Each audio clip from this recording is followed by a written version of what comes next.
Okay.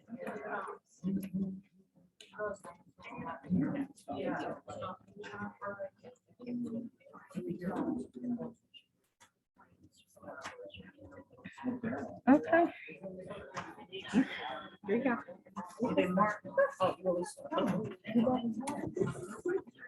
The recording. Good evening, everyone. I'm sorry, good evening, everyone. Happy Tuesday to you. We switch a day up. Oh, I thought Ian was fussing at me. So happy Tuesday to you. I hope that you enjoyed the meal, which is Taco Tuesday. Thank you to Judy for bringing it in today. Let's give it up for Judy. So tonight we'll be talking about reporting, and Nicole Miller will actually be doing the presentation. Let's give it up for Nicole. And then we'll be talking about the actual application, which I did hand you out some things. If you didn't get the handout, let me know. But we're actually going to be talking about that. And we will be out of here and we won't hold you hostage. And then we will have some more things to announce in regards to additional maybe presentation, as well as Nicole will explain how, if you need more assistance in getting the best successful grant, Nicole will explain that process to you as well. And I'll get into all the other details. But again, thank you for coming and welcome. And I'm turning it over to Nicole Miller. Good evening, everyone. This is our last mini workshop, mini grant workshop for all of you who have been here for all five. This is the fifth of 5. And so for all of you who have been here, thank you for giving us your time so that we can go over this material with you. And I don't want to hold anyone up too long. As Verletta said, this is about reporting. Hopefully it will be short and sweet. And then Verletta will provide you with some additional information about the actual mini grant, because I know that's what you all came here for, the mini grant application. And then I'll follow up with you about technical assistance that we'll be providing as a part of us providing this workshop information for you. Okay, so we're just going to get right into it. What is reporting? So grant reporting really just consists of what was purchased, who was paid to work for the program or the event, were their locations rented or anything. All of the things that you use the grant money for, it needs to be reported. And so most funders require the report of the financial history of the award. So as you're going along and doing the project, make sure that you're keeping copious records of what you've spent out, how many hours folks have volunteered, or if you've paid someone to do anything. Make sure that you're keeping those records, because they will be needed when you report. Because they just want to make sure, funders want to make sure that that they have an understanding of the impact in which the program that you have applied for, that they funded. They want to know what the impact of it was on the community. So when you report out, you essentially just report out the title and the amount of the award, how much was used. Did anything change? That's something that you may not, going into, you may have the best of intentions to plant rose bushes at your garden entryway, but for what the supply chain may say that rose bushes are not available. And so you have to switch it up, but you need to make sure that you report to the funder, in this case, the city, that we said we were going to do X and we ended up doing Y, and why we ended up doing that. And so the outcomes and the impacts of the grants, if there's anything that can be improved or strategies to make the improvement, or additional sources of support that you use. We talked, what was it, last week, about partnerships. And so if you were able to leverage additional funding, for whatever project it is that you're doing, that make sure you include that, because it leaves a good impression. It's not necessary, if this is something that Edgemont is taking all on its own, that's fine. However, if it's a project that you were able to leverage additional funding for, that's even better, So it doesn't count against you in this, with the city mini grants, but it does, show the city, how much other partners outside of the city organization that you have that supports the work that you are doing. So when do you start reporting? You start reporting as soon as possible, as soon as the grant is awarded. So I think I mentioned earlier, keep track of all the proposal and the budget information in an easy to find place. I know most of you are dealing with organizations, so designate who is going to be the keeper of the records, so that when it comes time for reporting at the end of the grant cycle, that you have all the documentation readily and easily available. Again, break down how the money was spent. You may want to have some backup files, meaning hard copies, as well as something scanned on, maybe a Google Drive or something, so that you can have it all in one location. And make sure that multiple people within your organization know where to find this information. And it's always great to have this as a backup, because someone may win the lottery and, start traveling the world, and then you're at a loss because they're on some continent that has no telephone service by choice, or, or just because, but, you want to make sure that you have that you have access to this information when you need it. Who to report, or who to report to. So in this case, it is the city of Dayton. It is almost for certain that it's Verletta Jackson and her team that you will be reporting to. This information should be reported as requested. Sometimes grants will ask for a mid-year report or a quarterly report. Fortunately, this is not one that requires this. However, if you go outside of the mini grant to leverage some other funding sources for your project, they may require you to report on a more consistent basis than what the city is requiring you to report. There should be a primary contact that handles the correspondence with the grant, not just the finances, but also the correspondences. So, if Verletta or, Great Funders of America are supporting your organization, and I totally made up that organization, so don't go Googling it for funding opportunities. But if Great Funders of America wants to, support your work, make sure that they have a good contact. At the Urban League, we have a email that says grants@ulgso.org, so that it doesn't just belong to one person. It's a mechanism, a communication mechanism that anybody can have access to who is authorized, not just anybody, but if you have the authorization, meaning the login and the password, then you can have access to that information. And I've run into this about reporting to people, just like someone may win the lottery within your organization, someone may win the lottery at the funders organization. So that may change. So make sure you're keeping in contact with who you need to send the final reports to, which I'm almost certain in this case, it will be Verletta Jackson and her team. But if there's other funding that you're leveraging, you want to make sure that you're in contact with those people as well. So what do you report? The title and the name of the program event, amount awarded by the funder, were there any funds left over? If the award was used as proposed, if not, how was the award used? The impact of the program or the event, what inputs were implemented. When we talked about this in week 2, about outcomes and outputs and things of that nature, and identifying any improvements that can be made. The reporting goals, outcomes, and improvements. We'll go over this briefly because we talked about this in week 2. So the goals, what were the short-term goals, the midterm goals, or the long-term goals, you know? So what did the impact of it achieve immediately? What was there any impact for the participants beyond the events?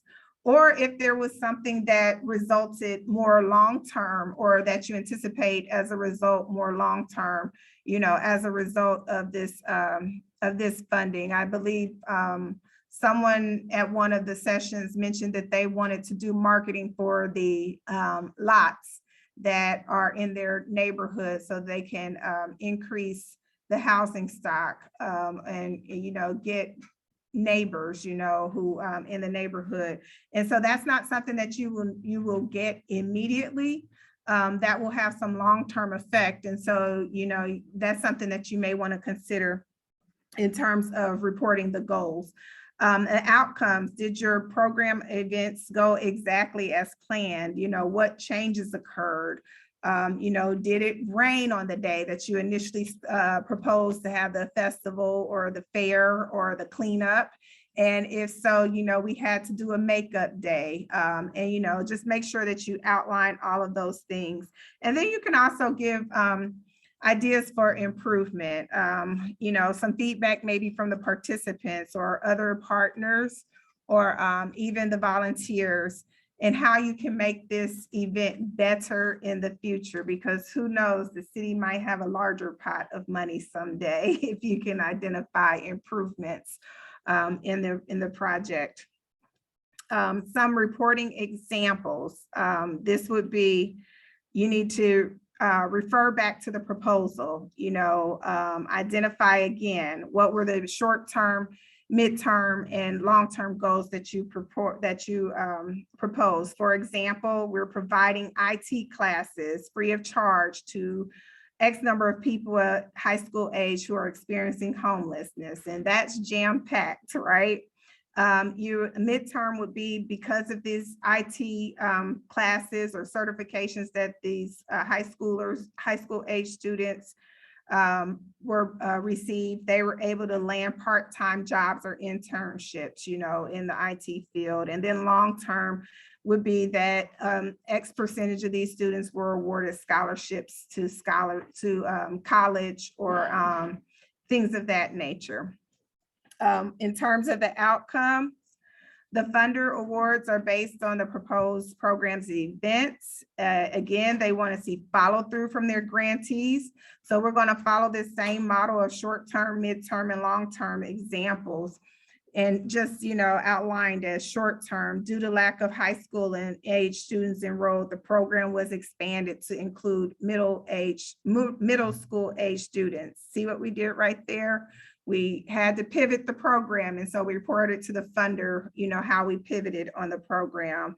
Midterm example would be a global pandemic. Who could ever predict that? Prevents in-person classes, and limited resources were available for a remote class, so less students may have participated. Or long-term example, homelessness in the population served by the program decreased marginally, but students earning college scholarships noticeably increased. So those are some examples of some outcomes.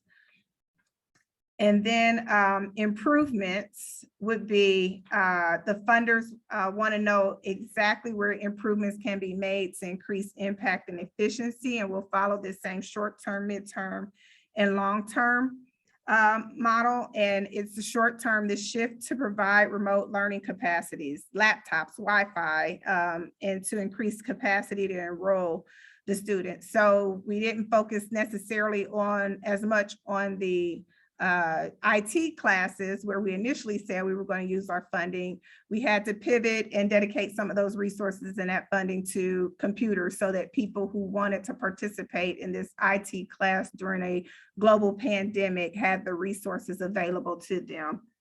Midterm, the partners with employers who experienced job internships that created a pathway for more students to gain experience. And long-term could be partner with colleges and universities to help create those pathways for graduating students to gain scholarships. Improvements can be tweaked over time. It's not necessarily something that you will learn or have on the onset of the project. You know, you may come across it throughout whatever project you're deemed to be doing. And then getting feedback from the participants, perhaps facilitators, organizers, even other partners could be helpful for improvement. So I want you to talk to your neighbor here for just about 5 minutes, not a long time. And want to just give some examples of your own, like what goals would you set in a grant application? Think of reasons why your outcomes could differ slightly from your goals, and based on the outcomes, how would you make improvements going forward? So just talk to your neighbor. We'll give you 5 minutes. And then maybe have a couple of people report out.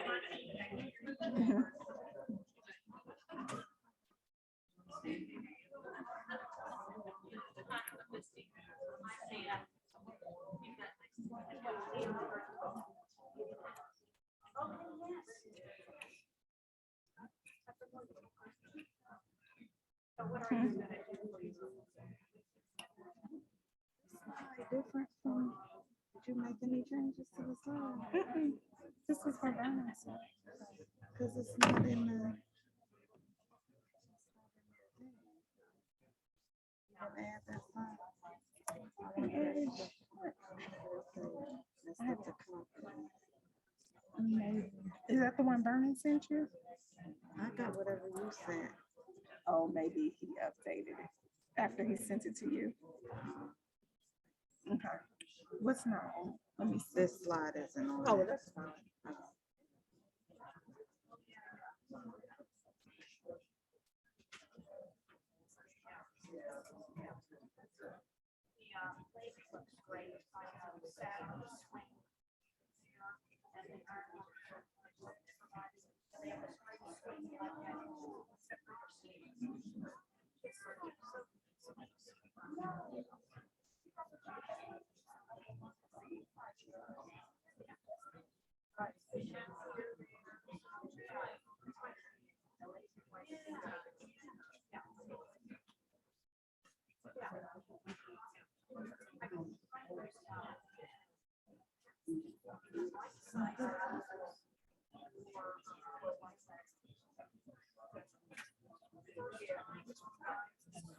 Wasn't necessary anyway, but I wonder how they.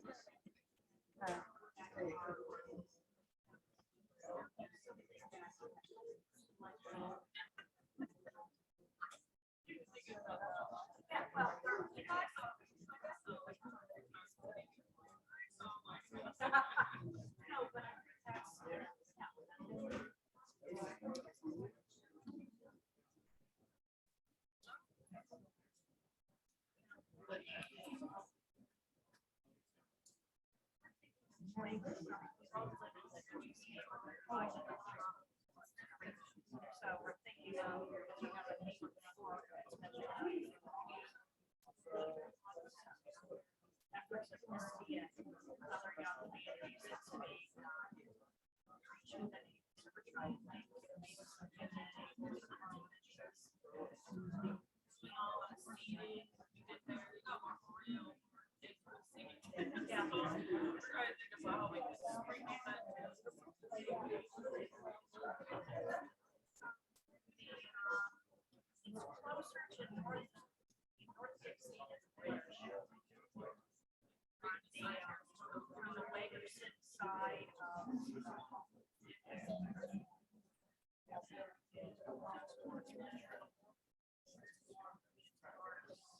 I can't get a smell.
Okay.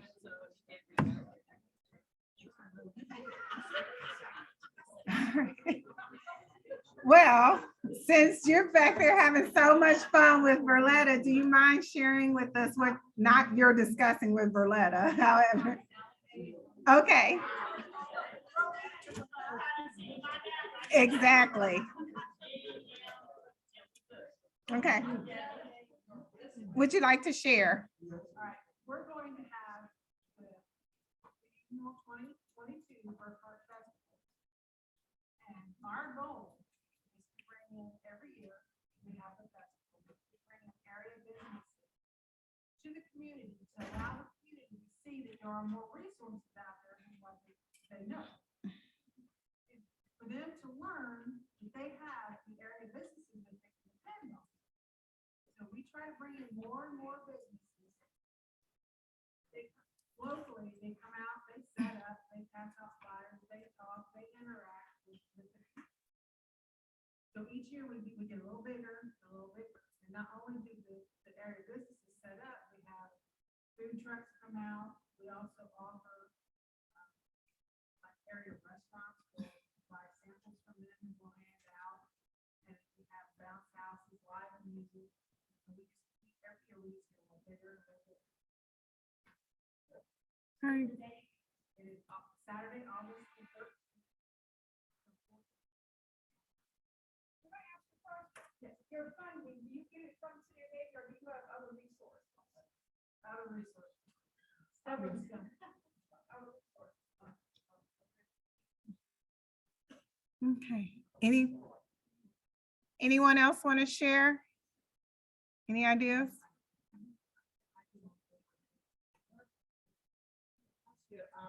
I was with Richmond, we didn't ask for 5,000 yet.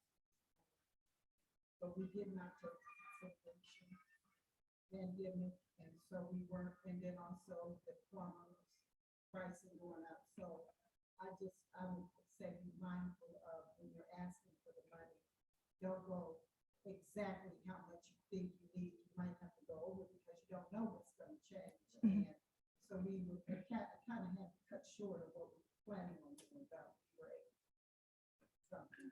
And what were your plans? I'm sorry. So we were gonna fence the entire children's garden. Okay. But we only asked for a small amount because we based our pricing back when, well, now pricing went up, and then the plumber put in the water line. Their pricing went up too, so we didn't take into consideration. Prices changing down the line. Gotcha. Okay. All right. Yes. When I get in situations like that, what I do is I'll go to people that I work with, like read and say, hey, do you want, your name assigned, read, support of this project. You'll be surprised. They'll give you money just to put their sign on. I mean, just a portable sign. They know I'm. Like, what do you want? It's just like, let's do this together. And everybody likes to help at these kind of hard.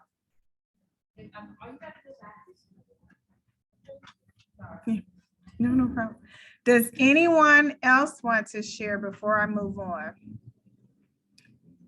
I figured once I said before I moved on, that would limit participation. So there's just some additional sources in terms of reporting. So if you have additional funds and, you know, the lady back there spoke of, you know, getting additional funds, and the lady back there spoke of needing additional funds, the funders may be, I think I mentioned this earlier, but they want to, know what the additional funding sources are. So any other organization or company or individuals who have contributed, make sure that you include that, as you're reporting, that you were able to leverage X number of dollars, to support this project. Another one is just make sure that doesn't mean, in the particular example of the garden, the children's garden and the fencing, I know that there are other lots that Edgemont has. You don't need to report on every funder that you have, but just the funders that are related to this specific project. Yes, ma'am. I'll make one comment about as you're doing these grants. The more community and residential involvement you get, and the more the residents feel they're part of the process, part of the grant, you would be surprised what additional money can drop down to you, because you bring something up and you say, oh, this is going to cost such and such. And the next thing you know, your residents will say, well, I can put in $50, I can put in 25. But if you just do it on your own and they stand by and watch, one, you don't have the buy-in. Two, they won't protect what you do because they weren't part of it. So get out there, and really get your community involved in what you're doing, and get them to participate, because that's how Twin Towers gets a lot of their additional funding, is because we bring up an idea and it's a small idea like this, and the next thing you know, the residents have turned it into this because they've given extra money. Yeah, that's a great point. Making sure that you have it provides goodwill from, the community, the buy-in, and something that, as you all are working in neighborhood organizations, I'm sure that you can understand and appreciate, your neighborhood pride, which ultimately expands to, pride of the city. So, that's the purpose of these mini grants, is not just about you and your neighborhood specifically, though we really want to help folks, in the community or at the neighborhood level, but the overall, city of Dayton, how are we faring as a city of neighbors? Yes, ma'am. I'll give a good example that everybody wanted to do flags on Xenia Avenue. So we decided to do flags, and we were just going to put up 5 flags right in one block of Xenia Avenue. The next thing you knew, everybody wanted to sponsor a flag. So we put a sponsor amount, and now every year we're flying 21 flags up and down Xenia Avenue, and everybody wants to grow it every year. So eventually we'll have all the way from Wayne Avenue all the way to the other border of the neighborhood, because we keep adding additional flags every year. That's great. That's great. Well, I'm gonna turn this over to Verletta. I know this says questions, but I think she has the answers to the questions that you want to know. Let me just make sure.